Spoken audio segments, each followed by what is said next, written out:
Eu sou humano e, portanto, nada do que é humano me é estranho.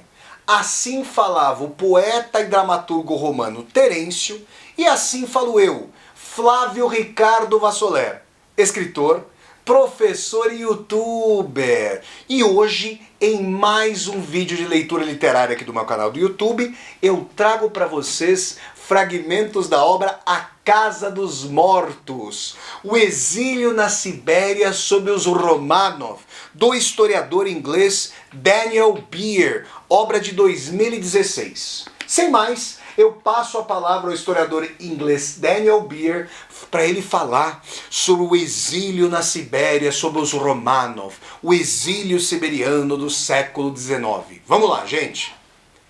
Em 1891, um grupo de mercadores russos foi autorizado pelo czar Alexandre III a transportar um sino de cobre de 300 quilos da cidade siberiana de Tobolsk até a sua cidade natal, Uglitch, 2.200 quilômetros a oeste de Tobolsk. O sino viajou o rio acima pelo Volga no fim da primavera de 1892 e chegou num barco a vapor a um mole erigido diante da Catedral de Uglitch. Exatos 3 séculos depois de ter sido exilado para a Sibéria, foi solenemente recebido em sua volta para casa. O destino do sino tinha sido selado na primavera de 1591, quando o filho e herdeiro de Ivan, o Terrível, o Tsarievich Dmitri, de 9 anos, foi encontrado em Uglitch com o pescoço cortado. A mãe de Dmitri e sua filha e sua família acreditaram que o Tsarievich tinha sido assassinado por ordem de um potencial rival ao trono, o regente Boris Godunov. Tocaram o sino de Uglitch para convocar uma rebelião. Os habitantes da cidade, reunidos numa multidão em tumulto, mataram os 2 supostos assassinos e um funcionário de Moscou. O distúrbio despertou a ira do Kremlin. Godunov enviou tropas a Uglitch para reprimir a rebelião e na primavera seguinte distribuiu justiça. Mandou executar cerca de 200 habitantes de Uglitch e prender outros tantos. Umas 100 pessoas foram açoitadas e tiveram as narinas rasgadas. Os mais eloquentes perderam também a língua. Lanhados e mutilados, os rebeldes foram banidos para a Sibéria. Além do castigo que infligiu aos rebeldes, Godunov puniu o símbolo de sua unidade política. Fez descer o sino, preso a 12 cabos, libertou-o de sua língua e exilou-o na Sibéria. Os moradores de Uglitch foram obrigados a arrastar o rebelde artefato através dos Urais para, por fim, deixá-lo a descansar em Tobolsk, onde o governador militar da cidade registrou o caso como do primeiro exilado inanimado. Silenciado e banido, o sino tornou-se testemunho do poder dos governantes russos, tanto para conduzir seus súditos turbulentos para além dos Urais, quanto para emudecê-los. Contudo, nos séculos seguintes, ele se tornou também um ponto de convergência para opositores da autocracia que viam a punição dos moradores de Uglitch por Godunov como o ato cruel de um usurpador. Em 1862, um nobre exilado em Tobolsk, Ippolit Zavalishin, viu no sino de Uglitch um acusador subjulgado que carrega o eloquente testemunho do castigo de toda uma cidade inocente. Em meados do século XIX, portanto, ele tinha chegado a simbolizar não apenas a autoridade suprema do soberano, mas também o poder vingativo daqueles em quem se apoiava. Tobolsk desempenhou um papel central no desenvolvimento do exílio siberiano nos séculos que se seguiram ao banimento do sino de Uglitch. Esse legado ainda é visível hoje em dia, na mistura de casas de madeira deterioradas e edifícios neoclássicos que constituem a Cidade Velha. A praça central de Tobolsk fica no topo de um planalto que se eleva 50 metros acima das águas barrentas do grande rio Irtych e da Cidade Baixa, que se estende para o sul. Dela se avistam, à distância, as áreas rurais circundantes e as barcaças abrindo caminho com lentidão contra a corrente. 2 grandes edifícios ladeiam a praça. Um deles é o Kremlin de pedra, um complexo fortificado que projetava o poder e o esplendor do Estado imperial. Suas pesadas paredes brancas, acima das quais pairam as cúpulas em azul e dourado da Catedral de Santa Sofia, foram erguidas por exilados, soldados suecos capturados em 1709 por Pedro o Grande, numa das decisivas batalhas da Grande Guerra do Norte, entre 1700 e 1721. O segundo edifício, cuja imponente fachada neoclássica ocupa todo o comprimento do lado ocidental da praça, é a Prisão Central de Trabalho Penal de Tobolsk. Construída no começo da década de 1850, a prisão, a segunda desse tipo na cidade, veio preencher a necessidade de maior capacidade, não atendida pela cadeia anterior, que caía aos pedaços. Caravanas formadas por centenas de exilados chegavam marchando pela cidade, cruzavam a praça e passavam por seus portões, para serem mantidas ali enquanto o departamento de exílio de Tobolsk, centro administrativo de todo o sistema de degredo, determinava seu destino final. Distribuídos em novas caravanas, os exilados eram mandados então para as estradas e cursos d'água da Sibéria, a caminho de vilarejos remotos e de assentamentos penais. Tobolsk era o portão de entrada de uma prisão continental. O sistema de exílio desempenhou papel fundamental na colonização da Sibéria. As cidades cresciam em torno das fortalezas e colônias penais, para abrigar seus funcionários e militares. Foram raras as aldeias siberianas deixadas intactas pelos exilados, que colonizaram em caráter oficial cada distrito de cada província siberiana, ou, extraoficialmente, perambulavam entre elas na condição de trabalhadores itinerantes, ladrões e pedintes. As estradas da Sibéria eram pontuadas de estações de parada acanhadas e de cor terrosa, onde as caravanas de deportados em marcha pernoitavam em sua longa e extenuante viagem. As prisões de encaminhamento, cadeias das cidades, minas, empreendimentos industriais e assentamentos de exilados para onde eles eram enviados, refletiam o vigor do poder do Estado que emanava de São Petersburgo para o leste. Em 1879, quando o incêndio devastador consumiu 3/4 do centro de Irkutsk, na época uma próspera cidade de 30 mil habitantes, um dos poucos edifícios de pedra que sobreviveram às chamas foi a prisão central. Seu significado como importante ponto de trânsito de exilados foi revelado quando ela de repente se destacou entre as ruínas da cidade. A prisão central de trabalho penal de Tobolsk serviu como instituição penal até 1989, quando por fim foi fechada pelas autoridades. Como muitas das prisões da era czarista, tinha sido remodelada depois de 1917 e acabou fazendo parte daquilo que Alexander Solzhenitsyn chamaria de arquipélago de instituições penais que constituíram o Gulag stalinista. Tanto na Rússia quanto no exterior, o Gulag se sobrepôs às lembranças do uso que os czares faziam da Sibéria como lugar de castigo. No entanto, muito antes que o Estado soviético erigisse seus campos de prisioneiros, a Sibéria já era uma imensa prisão a céu aberto com uma história que abrangia mais de 3 séculos.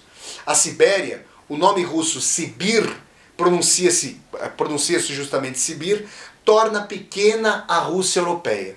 Com 15,5 milhões de quilômetros quadrados, corresponde a 1,5 vezes o continente europeu. A região nunca teve existência política independente. Seus limites não são claros, nem ela tem uma identidade étnica dominante. Sua história moderna é inseparável da história russa. os montes Urais, transponíveis com facilidade, funcionaram menos como um delimitador físico do que como fronteira imaginária e política de uma Rússia europeia, além da qual se estende uma gigantesca colônia asiática e um reino punitivo em expansão. A Sibéria foi, ao mesmo tempo, o núcleo do obscurantismo russo e um mundo de oportunidades e prosperidade. O presente sombrio e impiedoso do continente devia dar espaço a um futuro brilhante, e seus exilados desempenharam um papel fundamental nessa tão apregoada transição. Porque o Estado imperial pretendia mais do que enjaular a desordem social e política em sua prisão continental. Ora, eliminando o velho mundo dos indesejáveis, ela também povoaria o novo mundo. O sistema de exílio prometia atrelar um crescente exército de exilados ao projeto maior de colonizar a Sibéria. Em tese, os criminosos russos trabalhariam duríssimo para colher suas riquezas naturais e colonizar seus territórios remotos. E, assim, descobririam as virtudes de contar apenas consigo mesmos, da abstinência e do trabalho pesado. Na prática, no entanto, o sistema de exílio enviou ao interior siberiano um exército não de colonizadores e empreendedores, e sim de miseráveis e vagabundos irrecuperáveis. Eles sobreviviam não do próprio trabalho, mas mendigando e roubando dos verdadeiros colonizadores, os camponeses siberianos. As tensões implícitas nessa dupla condição de prisão-colônia nunca se acalmaram durante os mais de 3 séculos que separaram o banimento dos rebeldes de Uglitch e a implosão do Império Czarista em 1917. Ao contrário do que ambicionavam os governantes da Rússia, a colonização penal nunca se tornou uma força motriz no desenvolvimento da Sibéria. Pelo contrário, à medida que aumentava o número de exilados, aumentavam os obstáculos ao seu progresso. Ao longo do século XIX, a escala e a intensidade do exílio siberiano cresceram tanto que ele ultrapassou com facilidade os sistemas de exílio dos impérios britânico e francês.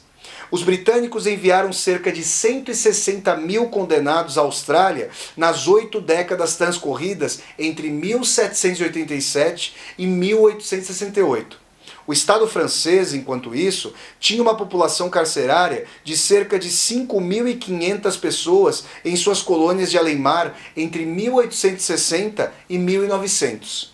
Em comparação, entre 1801 e 1917, mais de 1 milhão de súditos do Tsar foram banidos para a Sibéria. Entre esses exilados, havia gerações de revolucionários de grandes e pequenas cidades da Rússia europeia e da Polônia. Alguns deles lutavam por uma constituição liberal, outros pela independência nacional, outros ainda por uma utopia socialista. A Sibéria tornou-se uma desolada passagem obrigatória na história do republicanismo europeu e do movimento revolucionário russo. No fim do século XIX, o governo czarista estava deportando milhares de revolucionários para as prisões, minas e colônias remotas da Sibéria. Com todo o isolamento e a claustrofobia, eles debatiam, planejavam e publicavam tratados para entusiasmar e coordenar os revolucionários, que atuavam na clandestinidade nas grandes cidades da Rússia. Seus sonhos de uma revolução iminente, não dissolvidos pelas concessões da prática política, enchiam os imensos céus. A Sibéria tinha se tornado um gigantesco laboratório da revolução. E o exílio, um rito de passagem para homens e mulheres que um dia governariam a Rússia. Quando a Revolução por fim eclodiu, em 1905, esses radicais exilados transformaram as cidades e vilas siberianas em cadinhos de luta violenta contra a autocracia. Ergueram-se patíbulos nos pátios das prisões, enquanto, além de seus muros, guardas penitenciários eram assassinados nas ruas.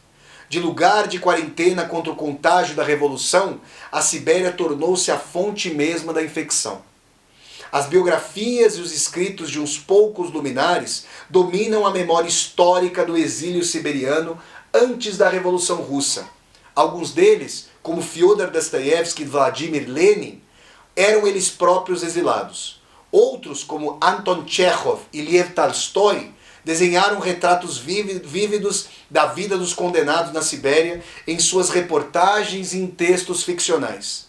Em 1861 e 1862, durante o degelo das grandes reformas de Alexandre II, Dostoiévski publicou seu romance semi-autobiográfico, Recordações da Casa dos Mortos. Embora o original russo talvez se traduzisse com mais exatidão como Escritos da Casa Morta, destacando a convicção de Dostoiévski de que, fossem quais fossem seus crimes, os exilados acabavam sendo vítimas de um sistema prisional brutal e desumano, uma casa de morte. Daí em diante, o fluxo anual de artigos, memórias e obras de ficção sobre o sistema de exílio transformou-se numa enxurrada que avançou sem amainar durante as últimas décadas da era czarista. A imprensa russa publicava angustiantes discussões sobre os horrores do sistema de exílio e suas consequências desastrosas para a própria Sibéria. Outros celebrados escritores e artistas seguiram os passos de Dostoiévski.